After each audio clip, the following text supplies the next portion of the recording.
Hoy vamos a sumergirnos en una de las historias más extrañas y fascinantes de la Biblia, la transformación del poderoso rey Nabucodonosor en una criatura salvaje.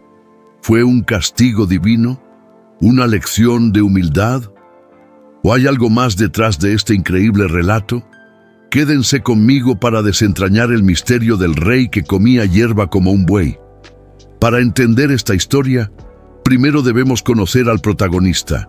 Nabucodonosor II no era un rey cualquiera.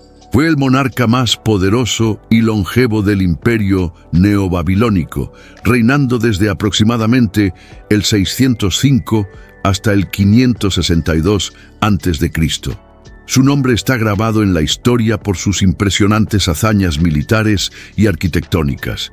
Conquistó reinos, incluido el de Judá, y deportó a miles de sus habitantes a Babilonia. Transformó su capital en una de las ciudades más magníficas del mundo antiguo. Imaginen los legendarios jardines colgantes, una de las 7 maravillas del mundo antiguo, o la imponente puerta de Ishtar, adornada con ladrillos vidriados de azul y figuras de dragones y toros. Nabucodonosor estaba en la cima del mundo. Era el hombre más poderoso de su tiempo y él lo sabía. Su corazón estaba lleno de orgullo. La historia de su transformación se encuentra en el capítulo 4 del libro de Daniel, en el Antiguo Testamento. Lo interesante de este capítulo es que está narrado en primera persona, como si fuera un decreto o una proclamación del propio Nabucodonosor. Comienza con el rey alabando al Dios Altísimo, lo cual ya es sorprendente viniendo de un monarca pagano. Luego relata un sueño que lo perturbó profundamente. En su sueño, Nabucodonosor vio un árbol inmenso en medio de la tierra. Era tan alto que su copa llegaba al cielo y era visible desde todos los confines del mundo. Sus hojas eran hermosas, sus frutos abundantes, y bajo su sombra se cobijaban los animales del campo, mientras que las aves anidaban en sus ramas. Era un árbol que sustentaba toda la vida, pero de repente un vigilante, un santo, bajó del cielo y ordenó a gritos: «Derriben el árbol y corten sus ramas, quítenle el follaje y dispersen su fruto, que huyan los animales de debajo de él y las aves de sus ramas». Sin embargo, el decreto no era de destrucción total. El vigilante celestial ordenó dejar el tocón con sus raíces en la tierra, pero atado con cadenas de hierro y bronce entre la hierba del campo. Y aquí es donde el sueño se vuelve personal y aterrador. La voz celestial dijo: «Que se empape con el rocío del cielo y que comparta con las bestias la hierba de la tierra. Que su mente de hombre sea cambiada por la de un animal hasta que pasen sobre él 7 tiempos».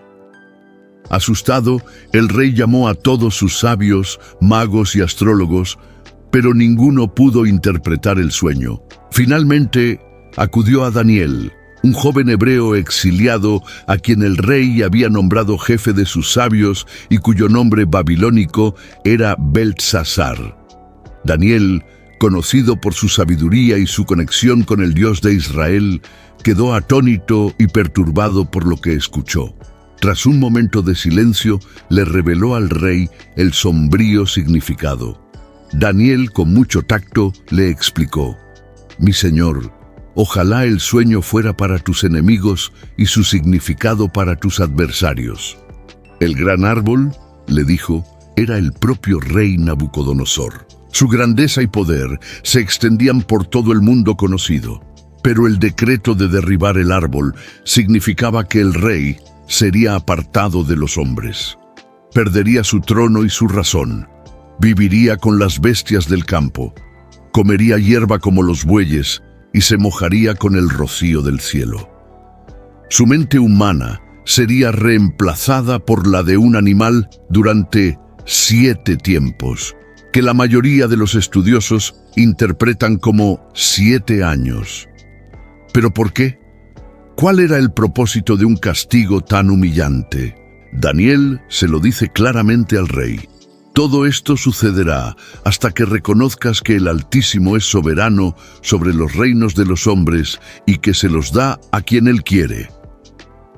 El tocón y las raíces que quedaban significaban que su reino le sería devuelto, pero solo después de que aprendiera esta lección fundamental. La raíz del problema era el orgullo desmedido del rey, su arrogancia al creer que todo su poder y gloria eran fruto de sus propias manos. Daniel incluso le ofrece una salida, un consejo para evitar la catástrofe. Por tanto, oh rey, acepta mi consejo, renuncia a tus pecados practicando la justicia y a tus iniquidades mostrando misericordia a los oprimidos. Tal vez así se prolongue tu prosperidad. Era una llamada al arrepentimiento y a la humildad. Pero, ¿escuchó el rey? La Biblia nos dice que no.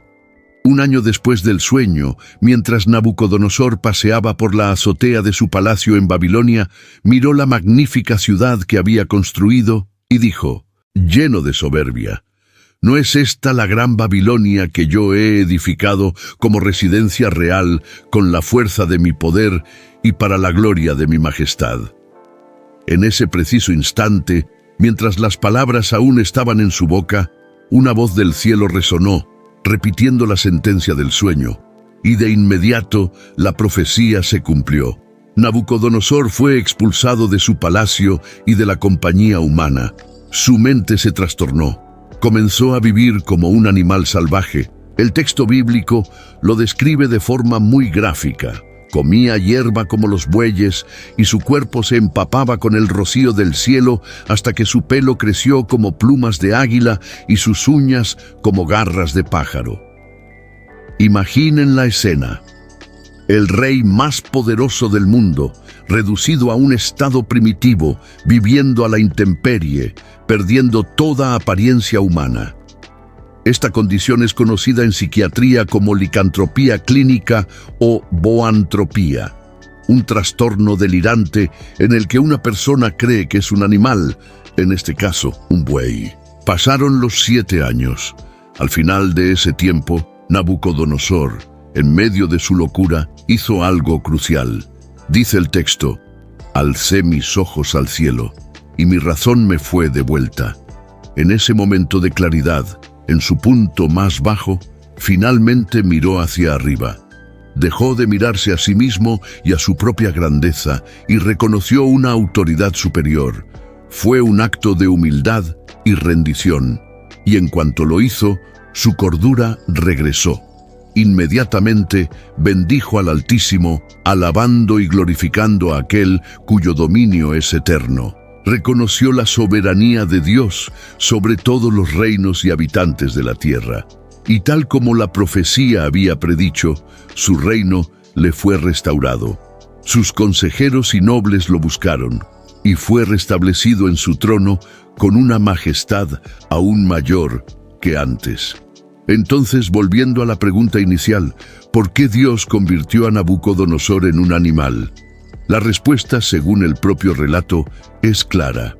Fue una lección drástica y necesaria sobre la humildad. Nabucodonosor sufría de un orgullo extremo. Creía ser el arquitecto de su propio destino, el único responsable de su grandeza. Dios le demostró, de la manera más impactante posible, que todo poder y autoridad provienen de Él. Le quitó todo, su poder, su estatus, su razón, incluso su humanidad, para que pudiera entender quién estaba realmente en control. Esta historia no es solo un relato de castigo, sino también de redención. Dios no destruyó a Nabucodonosor. Dejó el tocón con sus raíces, una promesa de restauración. El propósito no era aniquilarlo, sino transformarlo, y funcionó. El capítulo termina con la propia confesión de Nabucodonosor, un hombre cambiado. Ahora yo, Nabucodonosor, alabo, exalto y glorifico al Rey del cielo, porque todas sus obras son verdaderas y sus caminos justos, y él puede humillar a los que andan con soberbia. El relato de Nabucodonosor es una advertencia atemporal contra el orgullo y la arrogancia. Nos recuerda que sin importar cuán exitosos o poderosos seamos, debemos reconocer que hay algo más grande que nosotros. Es una historia sobre la caída y la restauración, sobre cómo a veces es necesario tocar fondo para poder mirar hacia arriba y encontrar la verdadera perspectiva. Un recordatorio de que la humildad no es debilidad, sino la puerta hacia la verdadera sabiduría y la restauración. ¿Qué opinan ustedes de esta increíble transformación? ¿Conocían todos los detalles de la historia? Déjenme sus pensamientos y comentarios aquí abajo. Me encantaría leer sus perspectivas.